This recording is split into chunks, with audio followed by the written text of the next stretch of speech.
You damage this APOb-100, this APOb-100 particle accumulates in the blood. But you also have to understand that the APOb-100 is found on the VLDL and the IDL.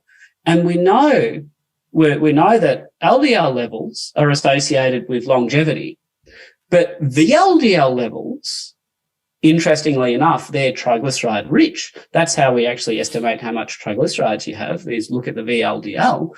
The VLDL is associated with mortality, not longevity. So we've got one group of ApoB containing proteins that is associated with increased life, another group that's associated with reduced life, and somehow we're meant to know the relative contribution of each to the APOb-100. So if you're looking at it like that, you say there's a bit of an information gap here. And if I could do something called an LDL subfraction, which we don't need to get into now, but it's just a more elaborate way of doing the test, we get that bit more information.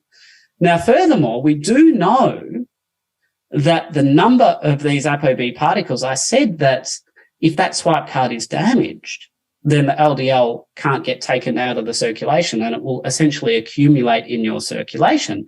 So you can end up with a whole lot of these LDL particles, which do contain APOb-100 on them, if you've got a lot of glycation and oxidation damage going on.